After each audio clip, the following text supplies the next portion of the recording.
The Spill Sports Show. Matt Reynoldson. I've always been told I have the face for radio, and now I'm making it happen. David Eichelt. It's utter blasphemy. It blows my mind. Scott Ayers. The next time they make the playoffs, I'll be running for president. Spend your Thursday drive time with the Spill Sports Show. Every week from 3 to 5 on KRNU. Bring 'em out, bring 'em out, bring 'em out, bring 'em out. It's hard to yell when the barrel's in your mouth. Come on. You're listening to the Spill Sports Show on KRNU. Just gotta do what I gotta do, and when I gotta do it, So basically just doing what I gotta do every time I step on the court to do what I gotta do. Now, your drive time entertainment. Matt Reynoldson, David Eichelt, and Scott Ayers.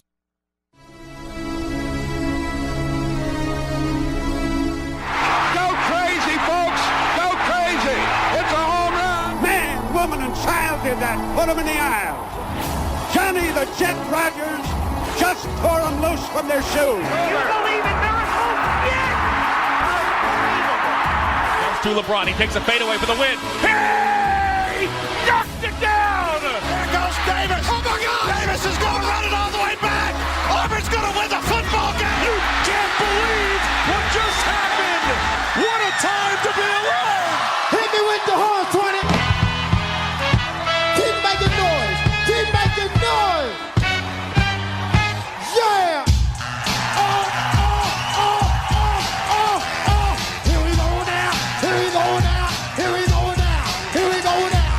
Here we go now! Here we go now! Check it out!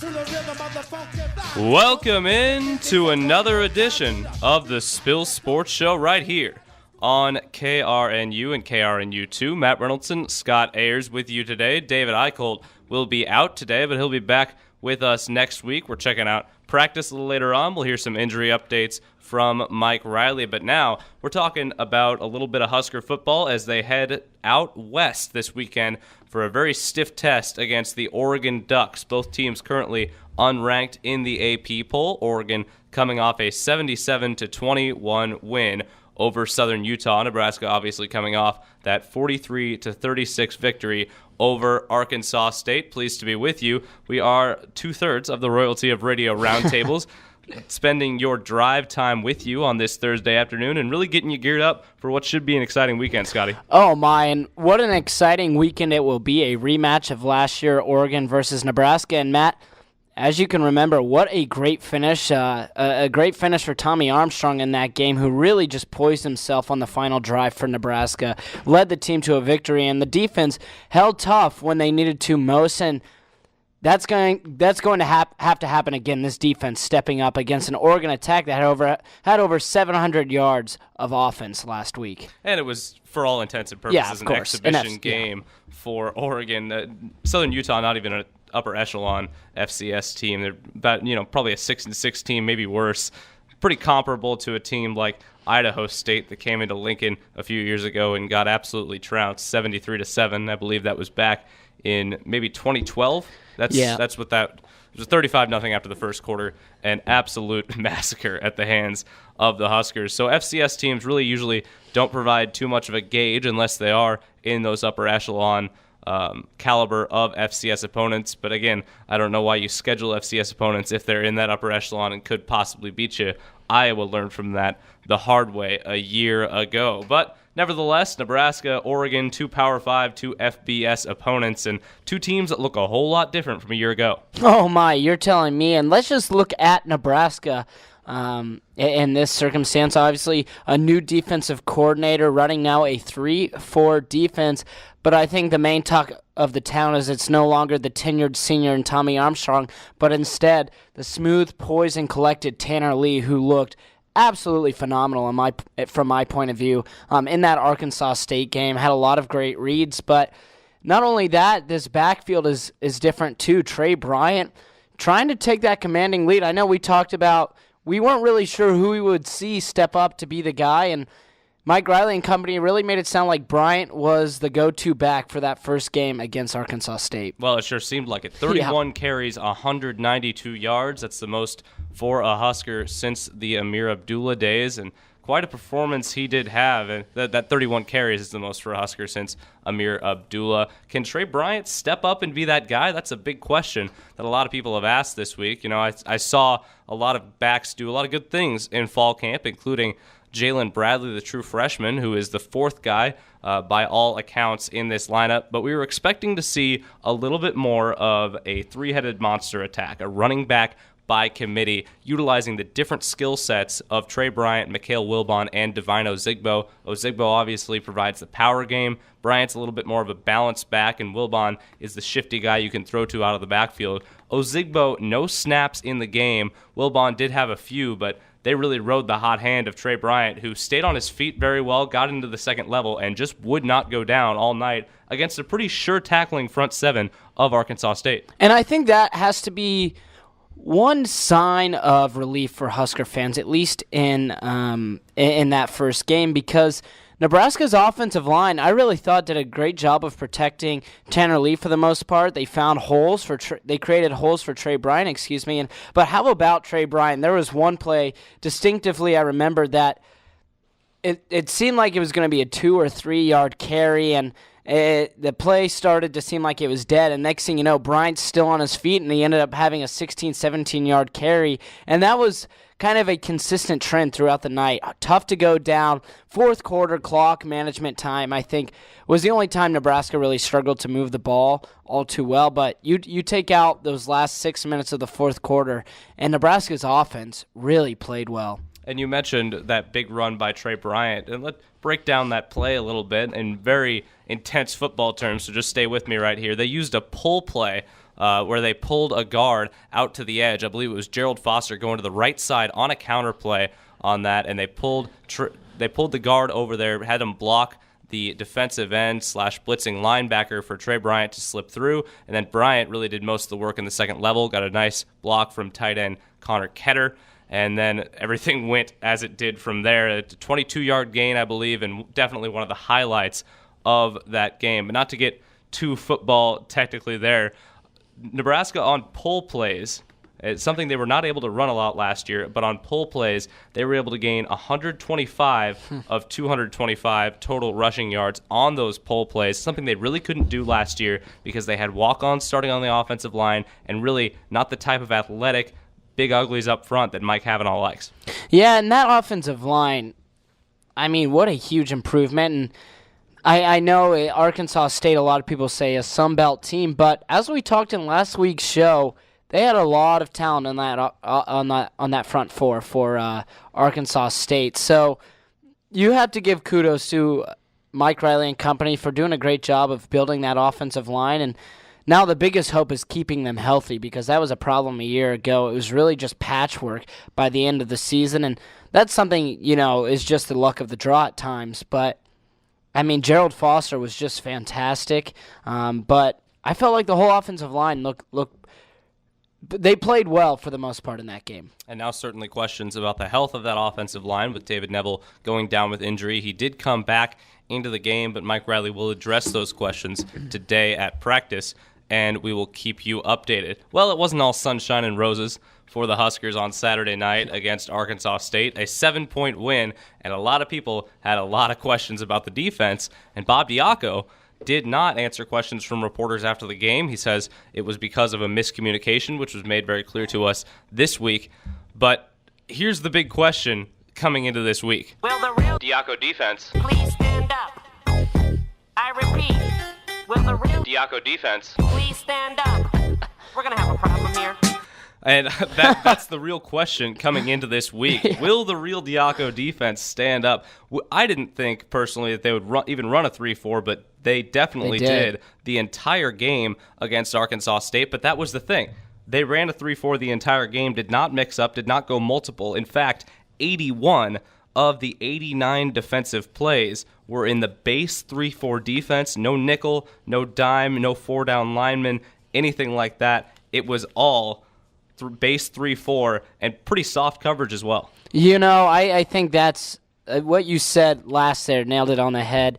And it's funny, what we talked about was we weren't sure if we were going to see the 3-4, might try to disguise it, but at the end of the day, we only showed the 3-4, so now there's that possibility for all the different types of defensive looks. But, I mean, soft coverage the entire game. Arkansas State did a great job of running screenplays because they knew what was working, and Nebraska at times had nice stops on it, but man, it seemed like all game long, Arkansas State would have a little dump-off pass that would end up being 13, 14 yards. And, I certainly have my own thoughts on this, but I want to hear your thoughts about, why they decided to not adjust and keep in that soft coverage look.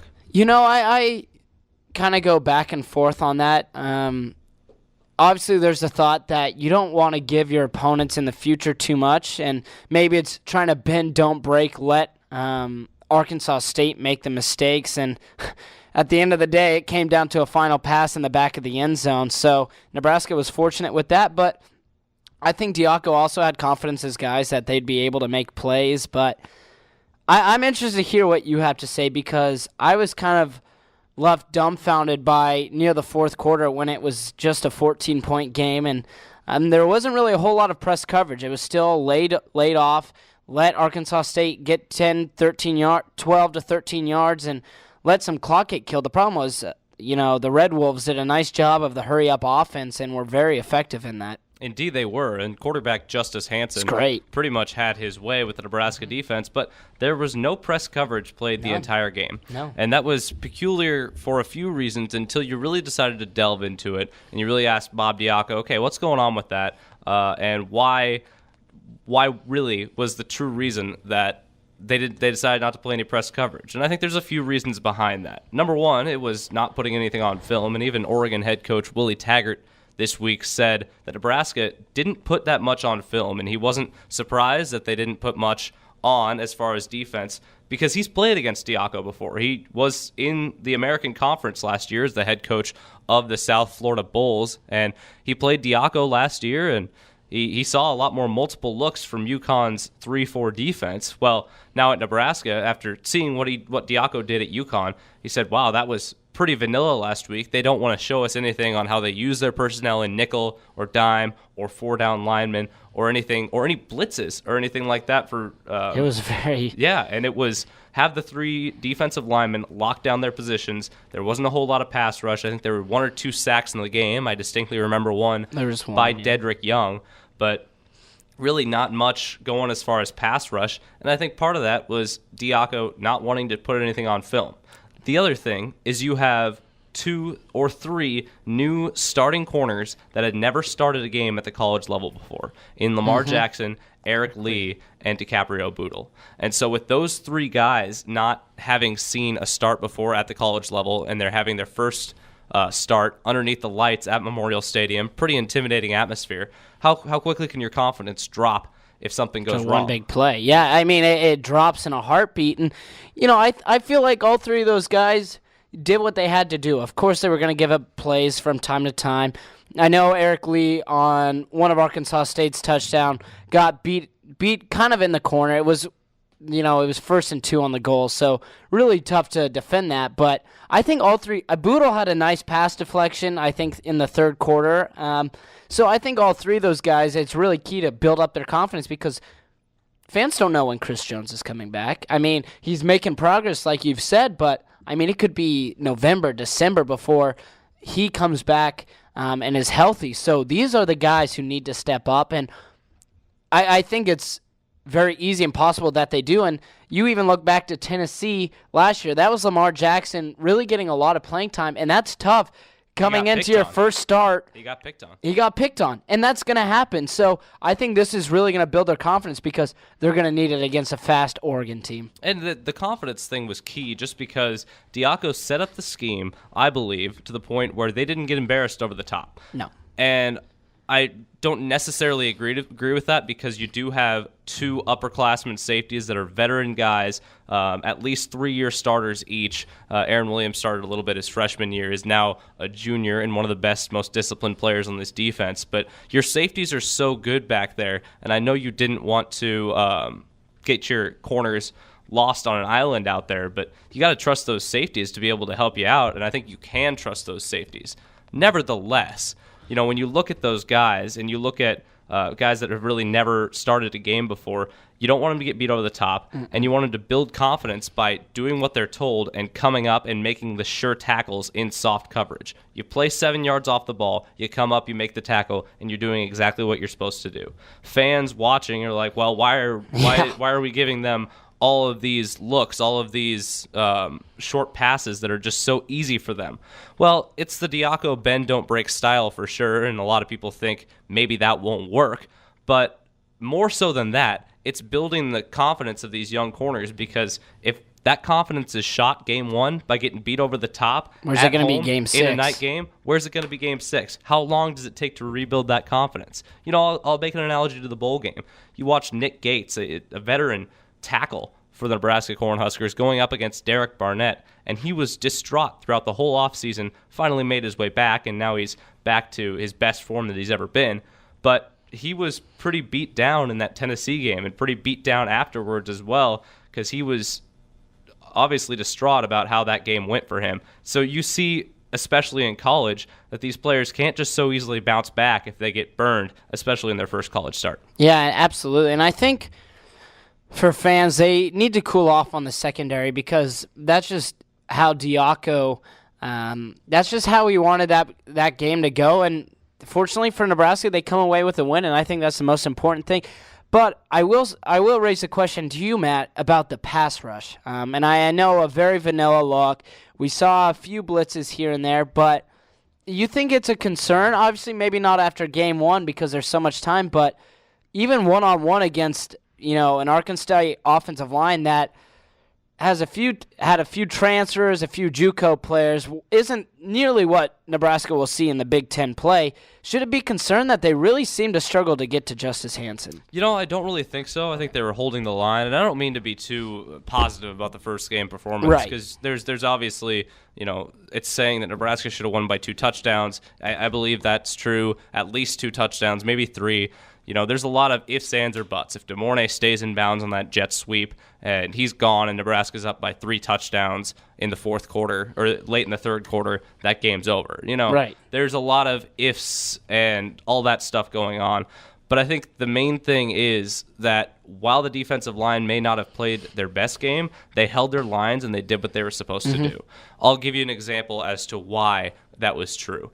A lot of fans said, wow, DeAndre Thomas, the true freshman who stepped in and did an admirable job, don't get me wrong, but DeAndre Thomas, the true freshman, they said he looked a lot better than redshirt junior nose tackle Mick Stoltenberg. But Stoltenberg held the line and did exactly what he was supposed to. Diaco liked what Thomas did in his first action as a college player, but he said he needs to step back and needs to play his assignment and hold the line and do that like he's supposed to instead of crashing in. He says young players seem to look for the ball more than veteran players do because they're just so eager to try and get to the ball and get the tackle and make the play, whereas the job of the defensive lineman in the 4-3 or in the 3-4 isn't necessarily to rush the passer, it's to hold the line and free up the linebackers. Absolutely, and I think you're going to see some stronger outside rush in this Oregon game, and I think that's one of those key things to look out for is the pass rush, because I think we can both agree I don't think Lamar Jackson or Eric Lee can stay in coverage for more than 5 or 6 seconds, and that's no discredit to them. That's not saying that they're bad defensive backs, but they're going against some wide receivers who are very, very talented. Well, there were a lot of questions with the outside linebackers, certainly. There was one mismatch where Alex Davis got beat on a wheel route for a touchdown. Luke Gifford played very well as the game went on. Marcus Newby got caught in coverage a couple times. So outside linebackers, like many suspected when they went to the 3-4, continue to be a question. And coming up next, we'll talk to KLIN Sports Director Tommy Rezac about how the Huskers can fix the outside linebackers, more thoughts on the defense, and thoughts about this weekend's game. Tommy Rezac coming up next right here on the Spill Sports Show. Stay with us.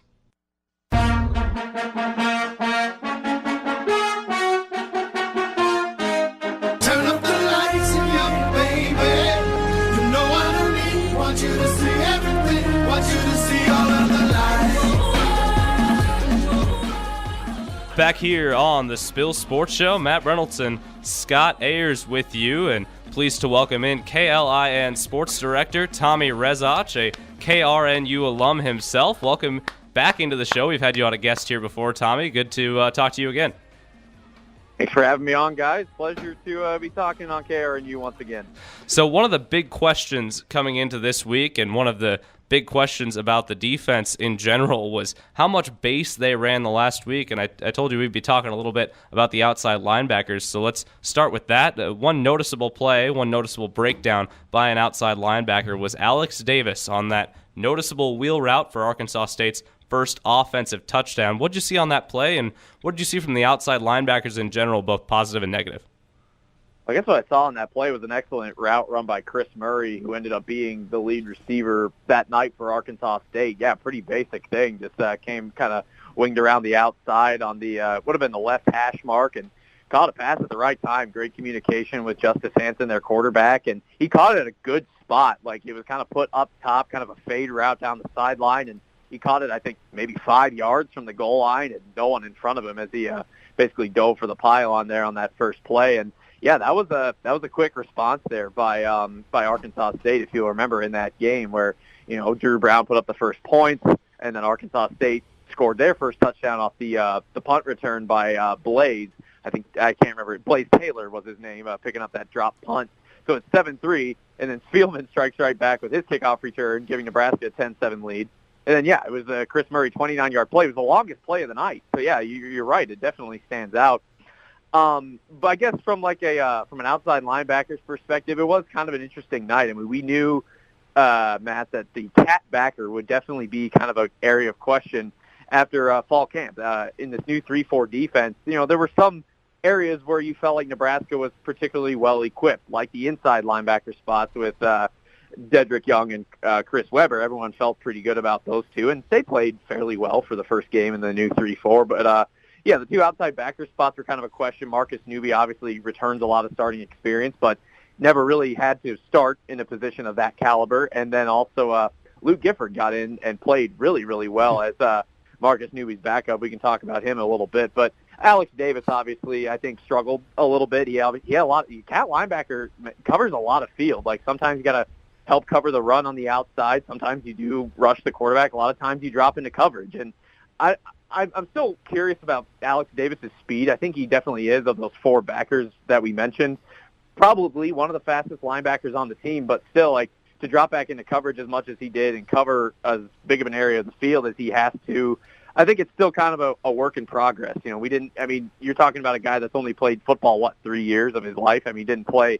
all that much in high school, but obviously he's really talented. The coaches think highly of him, and he's come a long way in both spring and fall practice. So I think that's going to be one thing to watch going into Oregon, just kind of how he's able to respond and bounce back from kind of a tough game. He looked lost on a lot of those coverages, with whether it was tight ends, running backs, or the slot receivers. He kind of looked lost at times. But other than that, I think the outside backers played okay. I thought, Luke Gifford was outstanding after really a quiet first half. I don't know if he recorded a tackle in the first half. He ended up leading the team with 9 total stops, including 4 on his own. So had some big hits. He was able to hit a lot of backers and receivers on the outside.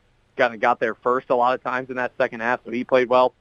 Marcus Newby, 6 total tackles, which is tied for third most on the team. But I think that second half, he looked a little gassed. He looked a little tired, and he looked a little maybe confused, especially on those last couple of drives where Arkansas State was able to go down and make it a one-score game. So I think it's definitely going to be something to watch. We know that Oregon runs kind of a spread-style offense. They like to utilize Royce Freeman in the passing game, same with Tony Brooks-James, and their talented receivers like Darren Carrington. So I think, yeah, outside backers, obviously defending the run worked well for Nebraska. Arkansas State wasn't a big rushing team. They graduated a lot of their rushing yards, but we knew that Nebraska knew anyway, that they were going to do a lot of short passes, a lot of bubble screens. They kind of knew that'd be the point of attack with their spread offense, and it might be a similar attack this week with the Ducks. So it'll be interesting to see how those outside backers respond. Tommy Rezac, KLIN Sports Director, joining us here on the Spill Sports Show. We're testing his knowledge a little bit of the intricacies of the 3-4 defense. Matt Reynoldson and Scott Ayers with you here today. Tommy! And so one of our big questions in the first segment of this show was a pretty key one, and we even made a sounder for it. Will the real Diaco defense. Please stand up. I repeat. I love it. Will the real Diaco defense. Please stand up. We're going to have a problem here. That's what that's how a lot of Nebraska fans feel. We're gonna have a problem here. Is how they're feeling right now. Nebraska ran 81 plays in the base 3-4 defense, and only 8 other plays in the nickel dime, and I don't think they ran 4-down linemen at all. So obviously putting nothing on tape. How does this bode for going into Oregon and probably trying a lot of different things? Well, it's interesting. I talked with Evan Bland of the World Herald about this, both here on our station and just kind of in practice and things. I think I heard him on the Bottom Line earlier today as well, talking about this a little bit. People have been wondering, how much was Diaco going to show in that first game? Like, does he, maybe hide a little bit? Does he maybe not get as extravagant in that first game and then just pull out all the stops for Oregon? But he and I are kind of the same opinion, and that is, I really don't think Diaco held a whole heck of a lot back. Diaco's style at Notre Dame was primarily base. I mean, he did have nickel and dime packages. Most coordinators do have those situations when they call for it, those plays. But, those types of coverages I don't think are his bread and butter, really. I think the base defense is kind of where he makes his living. And it is interesting, he had hinted in fall camp that he would sprinkle in some 4-3, and we might see some 4-3 this week or down the road.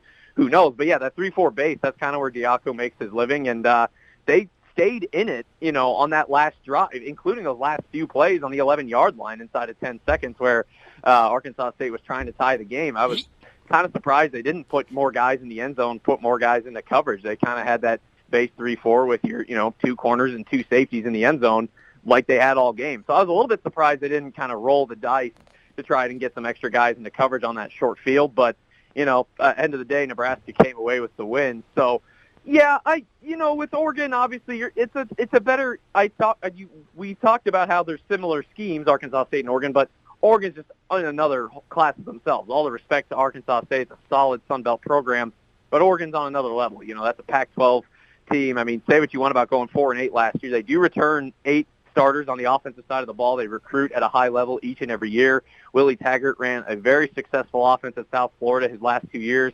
You're talking about a team, Taggart's team went 11-2 last year and beat South Carolina in the Birmingham Bowl. I mean, they went and beat an SEC squad. So I think Taggart was honestly one of the more underrated hires in this offseason. And, the spread style is kind of where he makes his living. So it's going to be interesting to see how much Diaco changes his, base defense against a similar scheme what he saw last week. You might have to adjust it. You might have to throw in some substitutions and try different things because, it's going to be more speed. It's going to be more physicality and probably maybe a little wider variety of plays. I think you might see Justin Herbert air it out a little bit more than Justice Hansen. Yeah, Tommy, longtime listener, first-time caller here, Scott Ayers. And I agree with all that you've had to say, but I kind of want to change the focus now from defense to offense. This offense, one that looks like it was just poised from the start of this game, and they had some clock management issues near the end, but what are your overall impressions from Tanner Lee and company, Stanley Morgan, the offensive line, and what are some expectations going into this second game against Oregon? Well, Matt and Scott, that sounder you played with the real Diaco defense, please stand up. I'll play you another sounder relating to the Husker offense. They are who we thought they were. I mean, that's, I think, the best way to sum it up. Well, the one guy who we didn't think he was Trey Bryant. I mean, I and a lot of other people kind of leaned toward him to be maybe the starter. Matt, I know you thought maybe Mikhail Wilbon would start, and several others, throughout the Husker world, but Trey Bryant did get the start, and wow, he was phenomenal. I mean, those were the most carries by a Husker running back since Amir Abdullah. So, I mean, that was pretty cool to see. I didn't think he'd get 192 yards, but, 6 yards a carry. He looked phenomenal out there. He was running between the tackles well. He ran to the outside well. Kind of reminded me almost a Burkhead-type performance, lowered his shoulder a lot, made the first guy miss, was able to hit the crease pretty hard. I'm not saying he's, that caliber right now, and obviously he's got some knee swelling issues that, that Coach Riley and the guys will have to keep an eye on going forward. But I thought he was the best surprise on Saturday night. And the other stuff you mentioned, Stanley Morgan, Tanner Lee. I mean, that's about what we expected. We expected big plays. We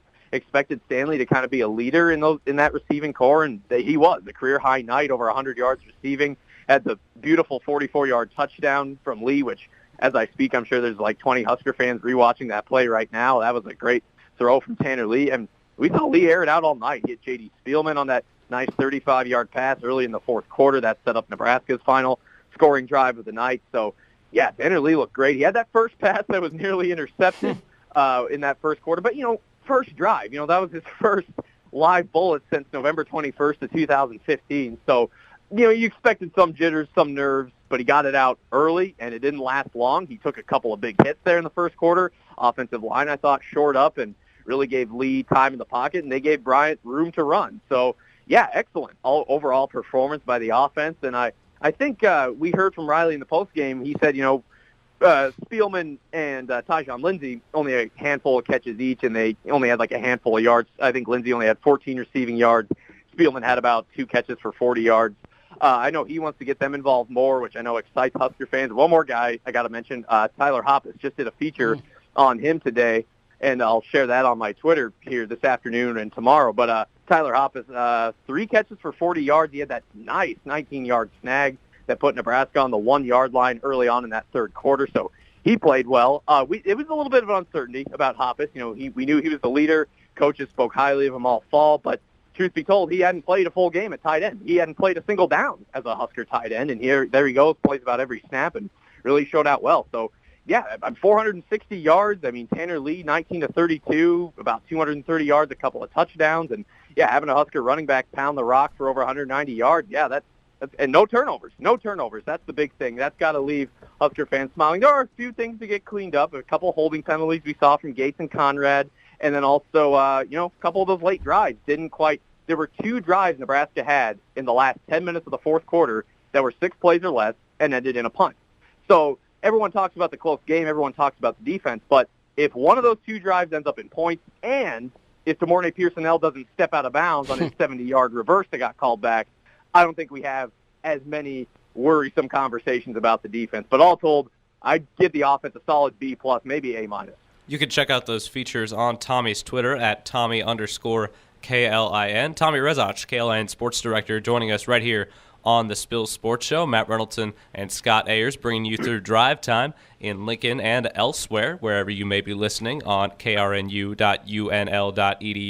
And Tommy, you mentioned a little bit about Tyler Hoppus, and Nebraska ran almost half their plays in a heavy set, something fans didn't necessarily expect from the Huskers going into this game. We thought we'd see a whole lot of 3 wide, 11 personnel offense, which is 3 wide receivers, 1 tight end, 1 running back, but a lot of heavier personnel. I believe that's the 21 personnel set, and Nebraska going with Connor Ketter and Tyler Hoppus to try and protect the quarterback, but also establish the running game. Do you think we'll see more of that heavy set against Oregon? Do you think Nebraska will go more 3 wide?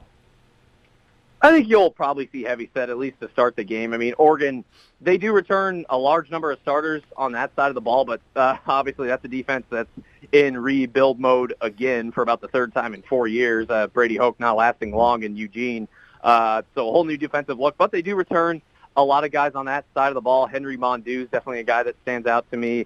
A couple guys in their secondary are really athletic. Keith Williams touched on that yesterday. So it's a fairly talented defense. I think it'll be a slightly better defense than last year. I mean, Oregon was in the basement of the Pac-12 as far as total yards and scoring defense last year. Really a disastrous season. So, but that's the thing about Oregon's defense. I see more speed than physicality, and, that might be different on Saturday. I could be wrong, but that's just kind of been the Oregon brand that we're familiar with. And I think Oregon is a team. I mean, you talk about Pac-12 versus Big Ten style. I mean, the Pac-12 style is kind of that 3-wide set you were talking about, putting guys on the edge, airing it out a little bit, more pass than run, kind of a pro-style thing.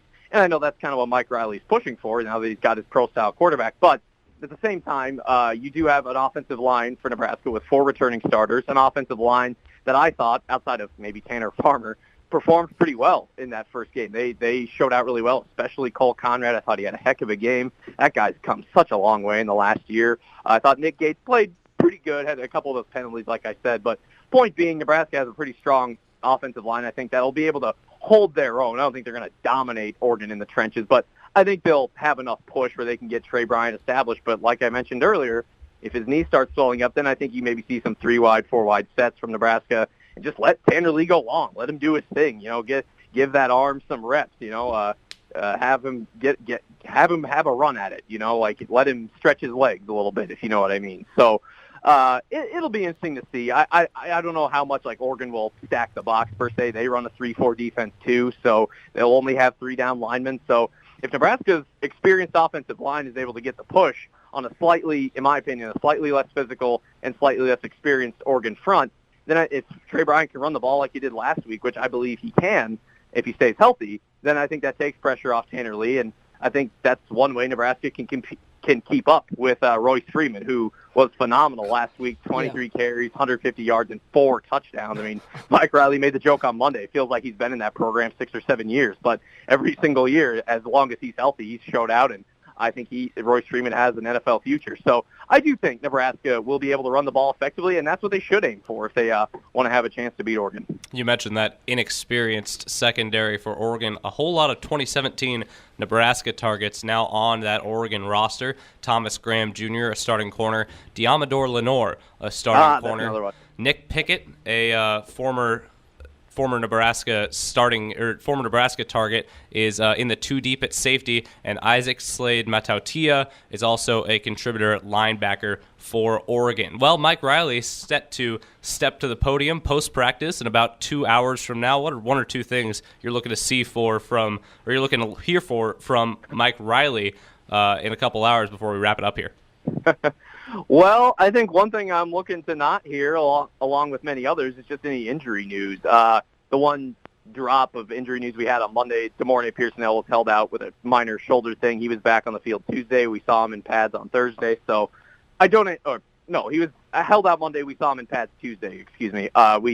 Today's Thursday. Yeah, the days are just running together. But I think, obviously, if there's ever any suspensions or injuries or anything big, it always comes out on Thursday night. But I expect it to be, like last Thursday, pretty quiet, pretty standard, just kind of I'll be interested to see if there's any depth chart changes. We didn't see any on Monday, but I'll be interested to see if Riley changes the personnel at all. Maybe, a surprise 1 or 2 guys that make the travel squad. Only 70 players going to be making the trip. So, I'll be interested to see, who made the cut and who just was left out of that 70-man travel squad. Maybe that's one thing.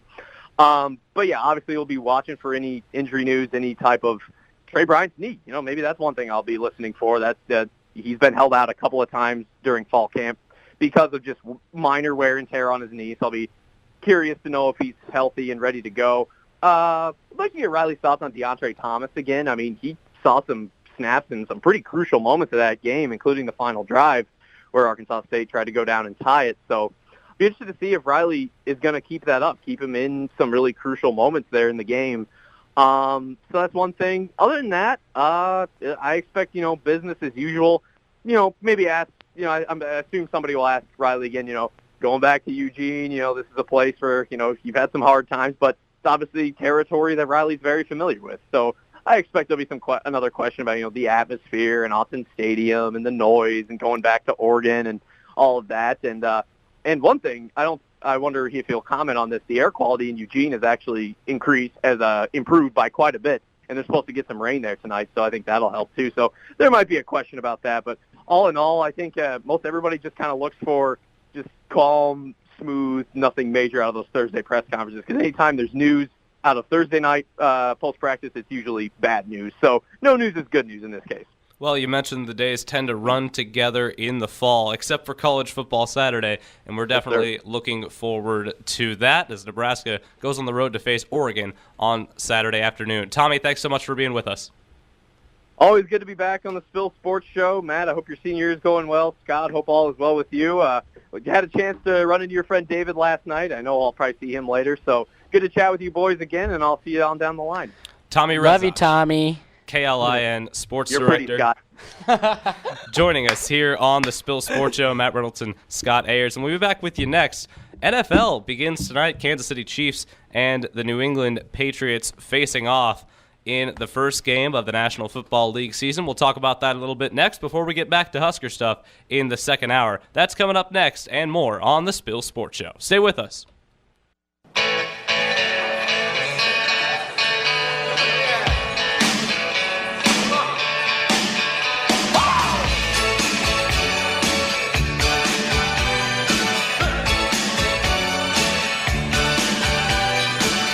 Back here on the Spill Sports Show on your drive time Thursday afternoon. We'll be on until about 4:30 as we wrap up just before Husker practice this evening. Matt Reynoldson, Scott Ayers, delighted to be with you. And accompanying you on your drive home, wherever you may be from coast to coast, listening on krnu.unl.edu or checking out our podcast on the spillkrnu.wordpress.com. And now, talking a little bit of NFL as the National Football League slate begins tonight. Kansas City and New England. KC has now become a perennial contender.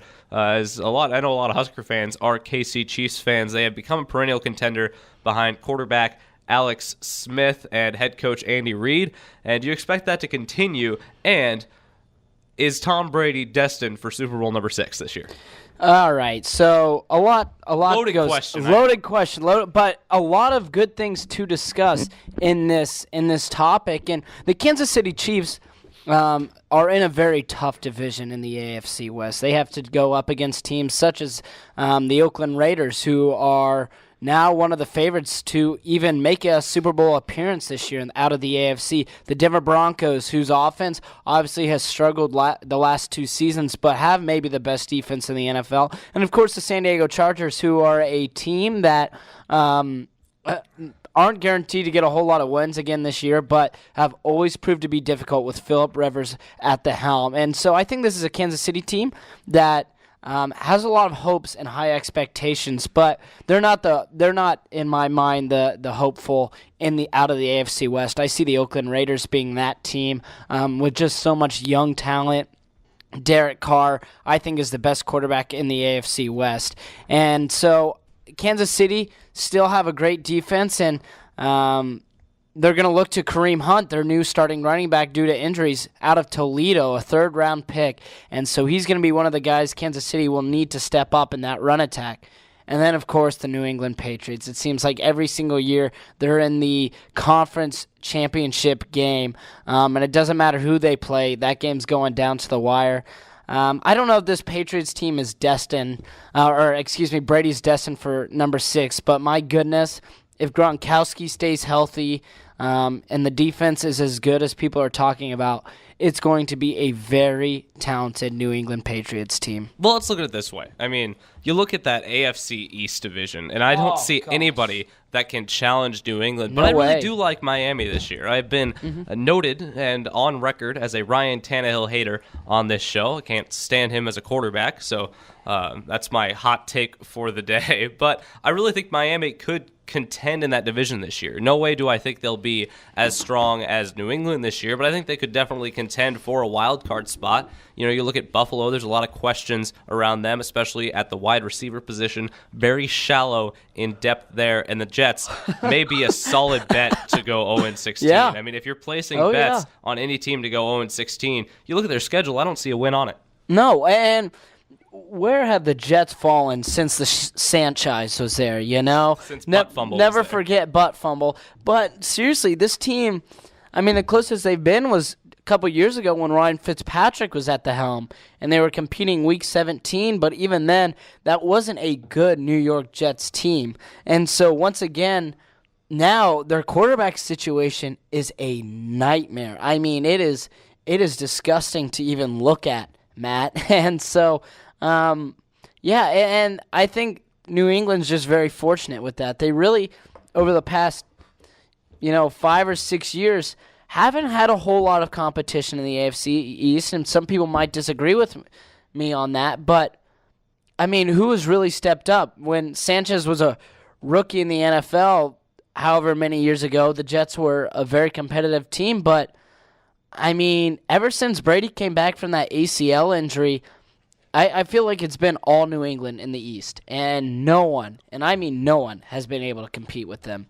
Well, if the Jets are 0-8 mid-season, it may turn into a tank for Tanner Lee situation. No, that's very well overstating the abilities of the Nebraska quarterback. But he is mentioned by a lot of people as a possible first-round draft pick, so it could be anywhere from suck for Sam Darnold or suck for Josh Rosen to suck for Tanner Lee, baby. He will be a good addition to any team, whether it's this year that he goes or next year. So let's turn our attention to the NFC, and a lot of people very high on the Seattle Seahawks. They've got a good test week 1 going to Green Bay. What do you think about that matchup? And I think that's going to be a matchup that is fun to watch because both of these teams, by the end of the season, are going to be competing for a playoff spot. And I really like what Green Bay does. And their problem the past few years is they just haven't been able to stay healthy on the offensive side of the ball. Now, Ty Montgomery, the starting running back for Green Bay, is he going to be, a catalyst at that position? It's interesting to tell, but, I mean, something that's so interesting about Seattle is, of course, Russell Wilson, who I think is a good quarterback, but I've never been sold that he is great by any means. Able to keep a play alive, can really throw the ball well on the run, and knows when to take things in his own hands and make a run for himself. But I mean, there's just so many times too where he finishes a game 10 of 25 for 180 passing yards, and really doesn't utilize his tight end Jimmy Graham all too much, or he hasn't in the past. So I think that Seattle team has a lot of pros on the offensive side of the ball, but once again, I think it's their defense that will carry them. Pete Carroll's system relies on defense and run game, and that's why in that Super Bowl winning season, Marshawn Lynch was so key to their Super Bowl hopes, and obviously he's no longer on that roster. Thomas Rawls, the number 1 running back, will be expected to carry a lot of the load. And I'm not 100% sold on what he can do as a running back. I'm not 100% sold on this offensive line. But I also don't know who else in the NFC comes out of that. I can't see the Atlanta Falcons having a repeat year because that's just not what Atlanta does as a sports city.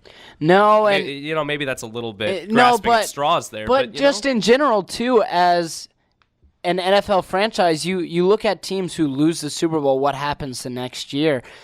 Look at Carolina. Yeah. They were terrible. Seattle, the year after, they made the playoffs, but were absolutely decimated by the Panthers after surviving a Blair Walsh missed field goal from about 20 yards away.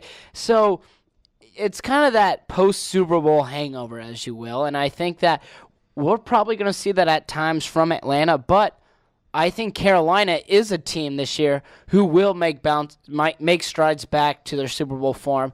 And that's not saying that they'll make an appearance, but they're a team that a lot of fans should definitely look out for. I think that defense is going to be a little more revitalized. They struggled a lot last season. And I think the addition, of course, Christian McCaffrey could be a huge asset for this Carolina Panthers team. And a lot of people are ignoring in the NFC South a team that I think is very impressive with head coach Dirk Cutter and quarterback Jameis Winston, and that's the Tampa Bay Buccaneers. Yeah. I mean, Tampa Bay was a game away from making the playoffs last year, and it's because Jameis Winston made such incredible strides in his second year in the NFL. Him and Marcus Mariota both, when healthy, were great quarterbacks for their teams, and I think the Tennessee Titans are a team in the AFC that will make a run, but for Tampa Bay, they've got a receiving core. They've got a defense that, is led by former Husker Levante David. And so don't be surprised if this is a Tampa Bay team who has 10 or 11 wins this season. How about the Tennessee Titans, a 1.5-point favorite at home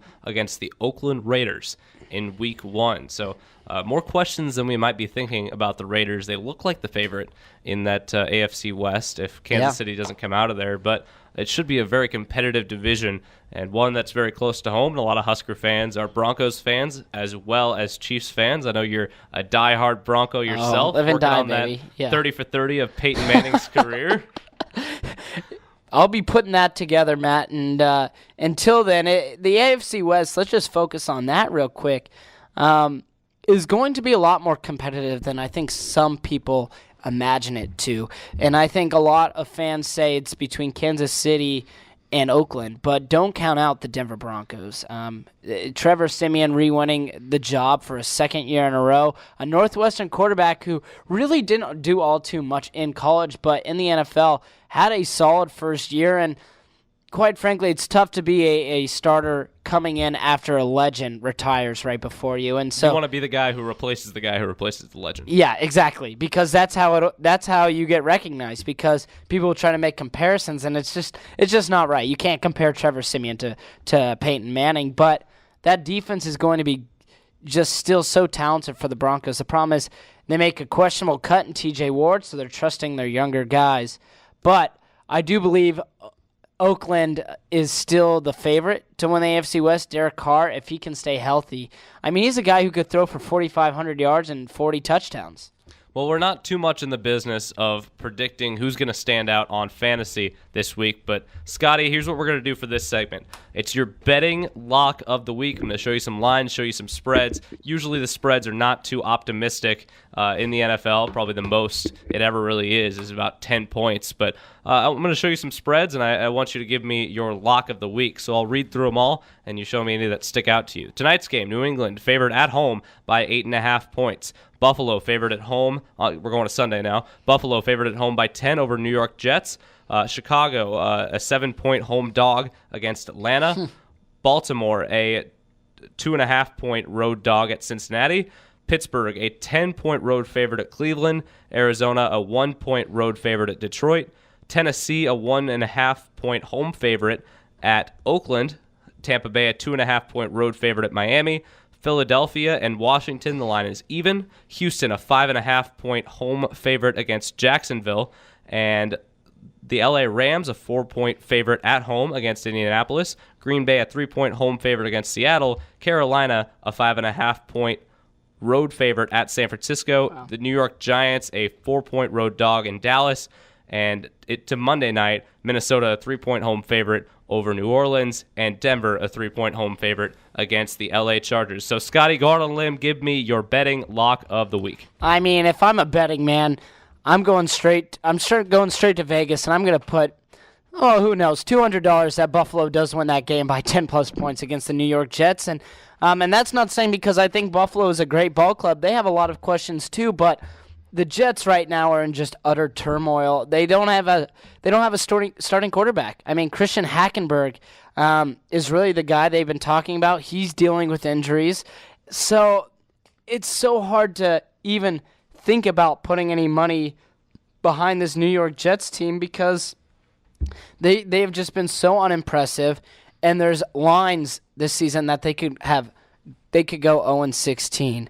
And so it's hard to put a lot of confidence in a team that has that much doubt around them. And the Buffalo Bills, I mean, I don't trust Tyrod Taylor for a lick of me, but I still think the Bills get it done by 10-plus points. And, of course, we would never endorse true financial betting on KRNU here, but it is a little fun to play the lines and check out some of the college football lines, as we will in the next hour. But if you do have a gambling problem, we remind you that 1-800-BETS-OFF is the free hotline for that. And so if you do have a betting problem, that is very encouraged, and we don't want anybody betting real money on these things. It's just fun to talk about with the point spreads and the over-unders and things like that. Sometimes gives another dimension to these games. Well, coming up next hour, Bob Diaco had some things to say to reporters after what he called an attack against him in the media and in some columns in a few newspapers around the state. We'll hear what he had to say in his opening statement at Monday's press conference and how Diaco can fix the defense. We'll talk a little bit about that in the next segment. Second hour coming up right here on the Spill Sports Show. Stay with us.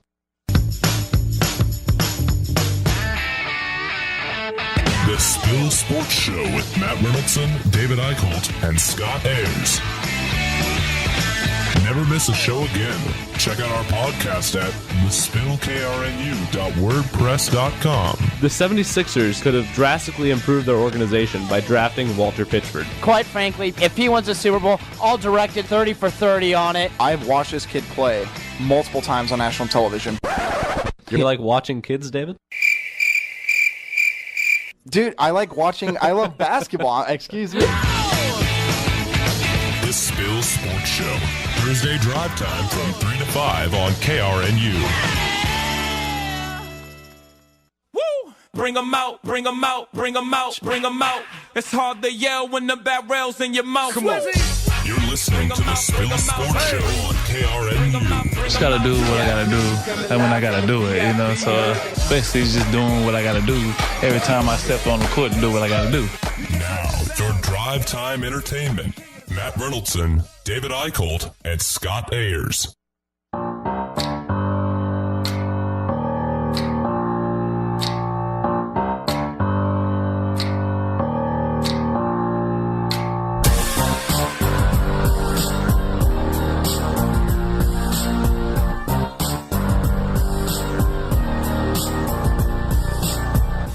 Back here for hour 2 on the Spill Sports Show. We got another half hour with you here on your radio dial. Matt Reynoldson, Scott Ayers, streaming live on krnu.unl.edu. We are podcasting on the spillkrnu.wordpress.com. In a week, we're switching over to 90.3 KRNU. We'll be switching back and forth a little bit throughout the next few weeks, but next week we hope to be on your real, true radio dial and back talking a little bit of Husker football post-NFL talk. We covered NFL last segment, but Nebraska heading out west to face the Oregon Ducks this week, and Bob Diaco is, well, here's our question for the week. Will the real Diaco defense. Please stand up. I repeat, will the real Diaco defense. Please stand up. We're going to have a problem here. Well, the real Bob Diaco did stand up on Monday, and one of his... So let's go through this whole situation. Nebraska reporters tweeted in frustration after Bob Diaco declined to talk to the media post-game on Saturday after the Arkansas State win, when his defense gave up nearly 500 yards to the Arkansas State Red Wolves. He said it was a miscommunication between him and Mike Riley. So we know Diaco preferred at Notre Dame that Brian Kelly, the head coach at Notre Dame, preferred to have one voice as the main voice in the locker room in postgame. But in Nebraska, it's a little different. Nebraska prefers to hear from the coordinators, from the assistant coaches. They tend to be household names in the state of Nebraska. And Danny Langsdorf, Mark Banker last year always did talk to reporters post-game. Well, Bob Diaco had a miscommunication with Mike Riley where he thought that Mike Riley agreed with him that there should be one voice after the game. And so he didn't end up doing that post-game press conference. Did address that Monday after several scathing columns were released across the state, and he certainly made a statement in response to that. Take a listen. Today, good thing to do. So the only thing reactionary about this moment now is the fact that I'm going today rather than tomorrow as a defensive flip. Coach thought it would be a good idea for me to just immediately address the group after being attacked this morning the way that I was. So communicating for a long period of time about the fall, the season, media, and noodling it, not just communicating and noodling. I was under the impression that I didn't have to do post-game media. That's what I was told. So, but I wanted to come here and just address that piece because contrary to at least what was depicted, I've never run away from anything in my life. I've never not stood up and been accountable and responsible to my work and what I'm been entrusted to do. That's never happened and hasn't and will not ever happen. So to be painted in that light or that way is just absolutely ridiculous. So Bob Diaco clearly not happy with some of the things that were said about him after the game, and really addressing that in this point. Very we'll say a little bit hot-headed in the heat of the moment, but had very much a right to be angry. Yeah. One writer called him a 14-year-old running to his room. That writer has had a few things to say in the past few months about the direction of Nebraska's program, and this was kind of just another mark on that record. And so Bob Diaco definitely wasn't happy about that, but did address the logistics of the situation. So let's hear from that now. It's just absolutely ridiculous. And very disappointing to me. And from your perspective, I could see with a lack of communication and a miscommunication that was your perspective. So I'm not even upset with what was said or written or whatever. It's a product of a lack of communication and miscommunication. In fact, even on game day, by the time I got to the locker room, no one was there, because we were stuck in the freight elevator. So I didn't get a chance to talk to Coach. I saw one of the associate athletic directors in charge of media who wanted me to go to the media. I said I was told that I didn't have to do the post-game media. And I said after that, I said, But I'll be up in the coach's locker room if you need me. If you need me to do it, I will come down and do it. So as I was walking up, I saw Danny walking down. So by the time I got out of the locker room, it was at least an hour. Coach was already occupied and almost finished. By the time he finished, I asked him, Coach, you need me to do anything right now? I saw Danny going down there. And he said, no, everyone's, I'm sure, gone. By that time, it was at least an hour later. So, situated now and thought we had a good plan, thought I had a good plan. But, onward and upward. So that's Bob Diaco discussing some of what transpired on Saturday night. Obviously, he was very frustrated with the reaction from reporters, but put yourself into a fan's shoes over the weekend and not knowing this information. What were you thinking when you heard that Bob Diaco did not talk to reporters after Saturday night? And obviously the reaction was negative, but how do you think this transpired, and do you think this was much ado about nothing? And just for starters, when, I had seen some updates saying Diaco isn't going to the press conference. Personally, for me, I really didn't think too much of it. I wasn't up in arms, angry, or anything like that. I figured, all right, he doesn't want to talk to the media, or something was said, and then it was later reported that, Mike Riley said that he didn't need to. And so I understand why fans or some of the media might be upset, but really to be taking those kind of shots at a guy who, after his first actual game on that Husker coaching staff, it's really, I don't know, it's kind of unneeded, and I understand why Diaco was up in arms in that interview. I mean, it's hard not to be heated when you're being called all these different names and all that, when in reality it was just a simple lack of communication. But, I do see the other side of why fans wanted to hear from him and see what really transpired after that game. And after a negative performance by many, and a lot of them needed to be talked off the ledge, honestly.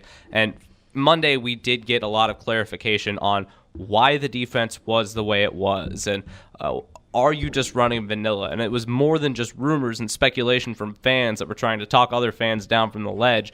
And it was Bob Diaco saying that, he didn't want to put his new starting corners in a bad situation. He thought they played well, and in this bend don't break style, they just need to score one more point than the other team. Do you agree with that philosophy, or do you think that can that needs some fixing? I think that it should probably use a little bit of tweaking, because I think you can kind of get in a laxed attitude.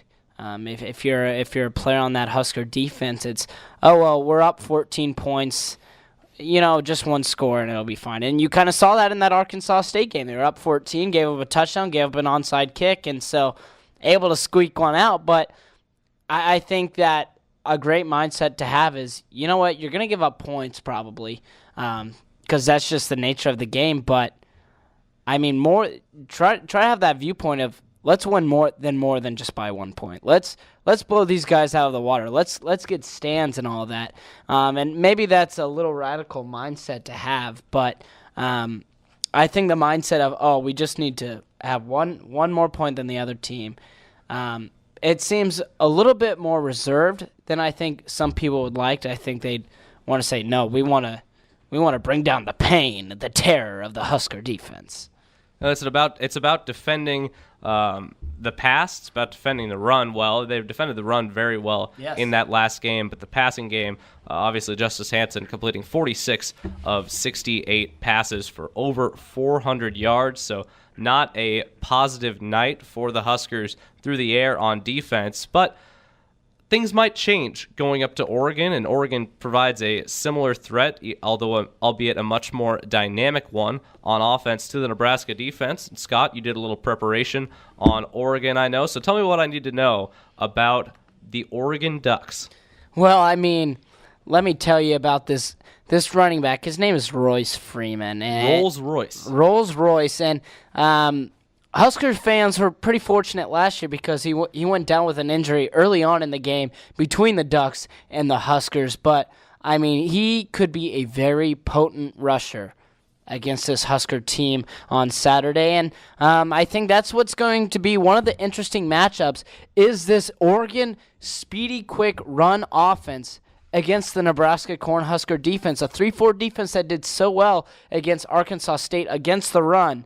And so that's what should be a very fun test is Oregon had over 300 yards on the ground last week, and albeit to a FCS school. But that being said, that really says a lot about a program if you're able to have that many yards just on the ground. And I believe the X factor in this game, there's been a lot said about the Oregon offense, but I believe the X factor in this game is what the Nebraska offense and Tanner Lee is able to do with the Oregon defense on the field.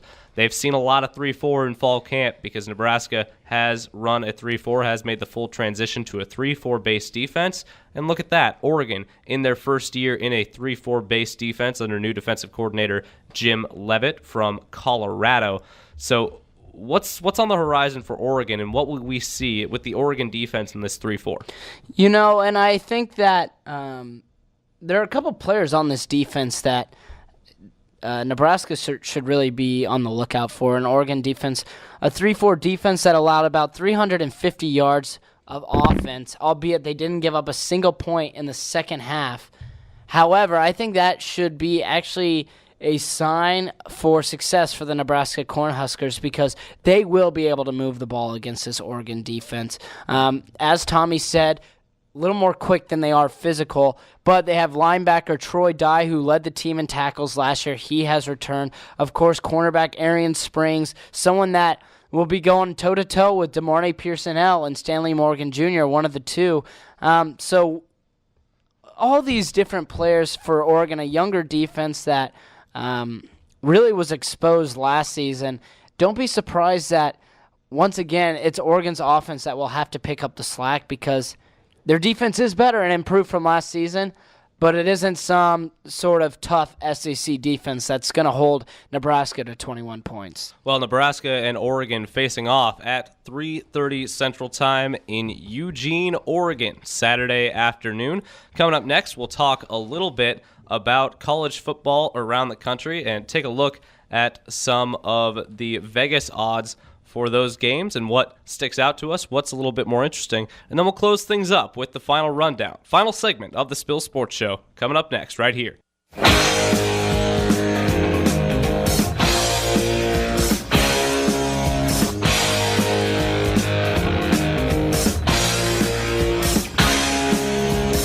Back here on the Spill Sports Show, final segment on your Thursday drive time. krnu.unl.edu is where we are streaming. The Spill, krnu.wordpress.com is where we are podcasting. Matt Reynoldson and Scott Ayers with you here for about the final 10 or so minutes of this show. And we're going to do a new segment that we're going to hopefully keep on board as we go along here on the Spill Sports Show. It's taking a different look, a different dimension at college football and about sports in general, and it's looking at some of the Vegas odds for this week. We remind you that we do not want to endorse betting or any sort of financial gambling on this radio station. If you have a gambling problem, call free hotline 1-800-BETS-OFF. We just like to explore a different dimension of college football and just around the country, a different dimension of how the games are played and how the games are looked at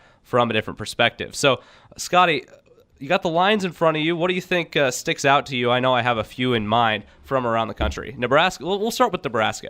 14-point underdog, laying plus 14 at Oregon. The over-under is currently sitting at 70.5. Do you think Nebraska covers, and give me over-under? I think it will end up being over 70 points scored. Heck, it might be over 70 points scored in the first half.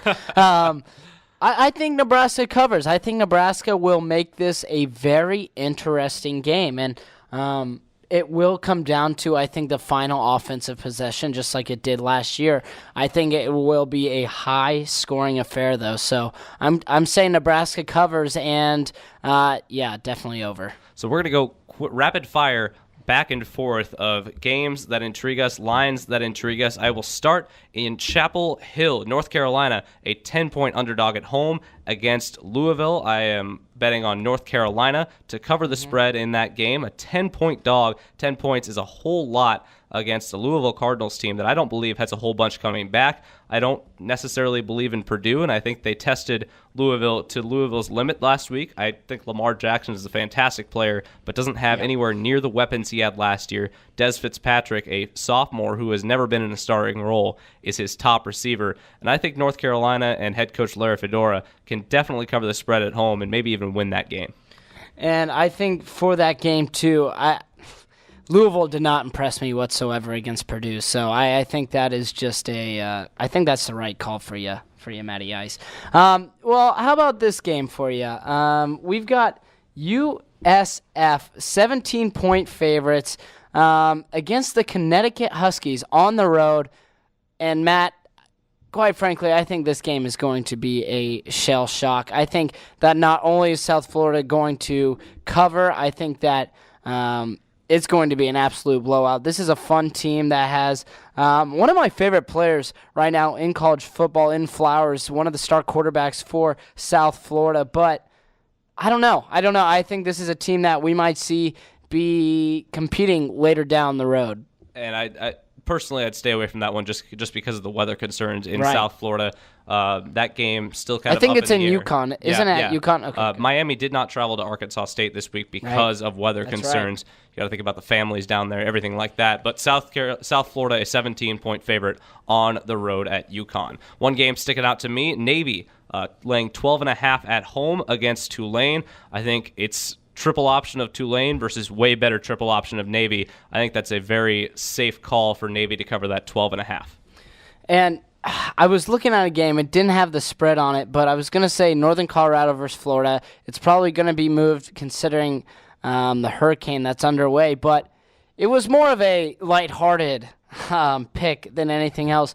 Don't discredit the UNC Bears. That's all I'm going to say. Florida's been struggling. Northern Colorado, they're building themselves a nice little program. But how about something a little more serious? Auburn taking on Clemson. Clemson 5-point favorites. And I think Clemson, I think they're going to cover the spread. I think the Tigers have a chance at making another run at a title this year. My upset lock of the week, South Carolina, a 2.5-point dog on the road at Mizzou. South Carolina coming off a great win against playoff dark horse contender. Many thought going into the year, playoff dark horse contender NC State. Quarterback Jake Bentley looked very good in that start, and South Carolina came out with the win 35-28. Now Mizzou can score. They scored a lot of points against Missouri State, but I just don't believe in this Missouri football program right now. No, and how could you? But here's what should be a very fun game on Fox. The USC Trojans taking on the Stanford Cardinal. USC 6-point favorites. The over-under is 55.5. I see this being a shootout. I'm going to say over, but I like the Cardinal to cover that spread. I think it's either going to be a very tight win or loss for Stanford. USC had a tough time last week with Western Michigan. That's why I think that should be a very fun game to watch. Scotty, you got a rant prepared? You better believe I do.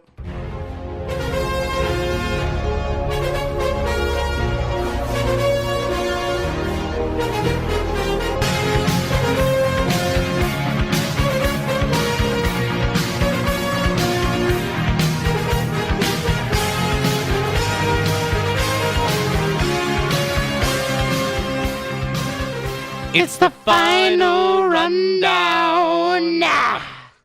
Welcome into the final segment of the Spill Sports Show here on KRNU2. Matt Reynoldson, Scott Ayers leading you in to the rest of your drive time, sadly without us. But we got time for one more rant, the final rundown. Each host has a rant, and the other host has a 30-second rebuttal. It's crunch time, and things are about to get heated. Scotty, you're on the clock. Matt, Texas football is back.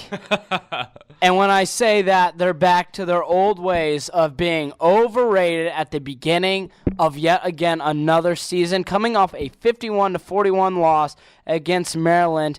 And, you know, I can't say that I'm surprised, but it's getting very frustrating about how every single year this is a Texas team who comes in with a new coach, players that have some talent, but yet they get put in the top 25 and really are just a disappointing program. And that's not to say all the teams in Texas that lost this past weekend, but I want to focus on the Longhorns. I feel like they get a lot of love and overhype when in reality this is a team who has struggled for the past 5 or 6 years and until they prove something do not deserve to be on the national title scale. Yeah, I think you're exactly right. I mean, they were overrated to begin the year. Tom Herman threw some shade on his players after the game, saying he wasn't going to come in 9 months and sprinkle fairy dust. These are your players. Take ownership for your players and take ownership for a loss where your team got pushed around and you got outcoached by a second-year head coach in DJ Durkin. Maryland pushed you all over the field, didn't have their starting quarterback after the third quarter, Tyrell Pegrom, out for the year, and you let Ty Johnson run for almost 200 yards on you. That's embarrassing for Texas football. I personally hope they are not back for a long time. I think they're an arrogant fan base, and I don't think they are on the right track right now, clearly, and Maryland deserved every inch of that win. Absolutely, Matt. I couldn't agree more with you, but guess what, Mr. Reynoldson? You're on the clock. I'm going to take a very controversial tone here. A lot of you may disagree with me, but this is just my opinion. So when Michael Bennett came out on Twitter and discussed what happened in Las Vegas and allegations of racial profiling with him and when he was detained by the police, Colin Kaepernick came out in support of him. And I'm going to take a very football stance on this by saying that Michael Bennett being on a roster right now proves that if you're a good enough player, people are willing to overlook the controversial nature of your actions. And I know a lot of people are in support of Bennett and Kaepernick kneeling for the national anthem, but I think this incident proves that if you're a good enough player, you will be on a roster. So I'm sick of everybody saying that Colin Kaepernick is good enough to be an NFL quarterback, because he's not. And if it was more about the controversy than it was about the ability to play football, then Michael Bennett wouldn't be on a roster right now. It's about the ability to play football. Colin Kaepernick is not a starting caliber quarterback in this league, and stop making excuses for him just because he fits your agenda. And I think that, unfortunately, there's definitely some things that come around Colin Kaepernick, but I will say that there are definitely he's a much more quality player than a lot of the backups in the NFL. I forgot who Buffalo just signed. They've signed someone who just shouldn't even be in the league. Scott Tolzien and Jacoby Brissett are the two guys battling for a spot to start for the Colts week 1. And I'm not saying that Kaepernick is a great quarterback by any means, but he is better than these players. However, I do see why some organizations steer clear of a guy who really does bring a negative aroma and around him. But it is a tough situation to see, and I completely see where you come from, Matt. But I also do think that what Kaepernick has been able to do, raising and donating $1 million out of his own funds and all that, is really great to see. But unfortunately, I think that Kaepernick's time in the NFL may have come to an end. And that's what we do here on the Spill Sports Show. Not afraid to talk about the tough stuff, and you can always tweet your opinions and takes at us at Spill Sports Show, or call in to the show at any time. But that'll wrap it up for us here. I used the wrong sounder there. Used the wrong sounder, but a good wrap-up to a great show today.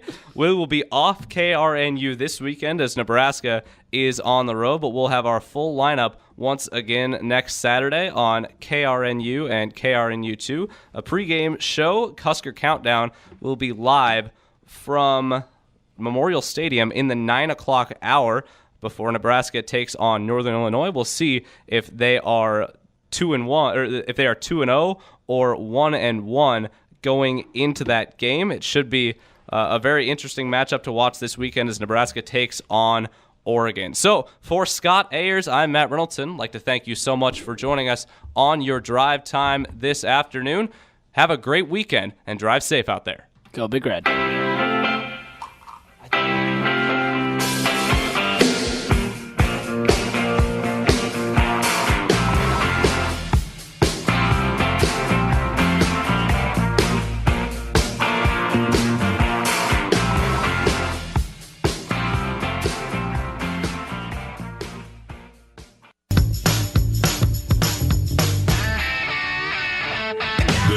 Sports Show with Matt Reynoldson, David Eichholt, and Scott Ayers. Never miss a show again. Check out our podcast at thespillkrnu.wordpress.com. The 76ers could have drastically improved their organization by drafting Walter Pitchford. Quite frankly, if he wins a Super Bowl, I'll direct it 30 for 30 on it. I've watched this kid play multiple times on national television. You like watching kids, David? Dude, I love basketball. Excuse me. The Spill Sports Show. Thursday drive time from 3 to 5 on KRNU.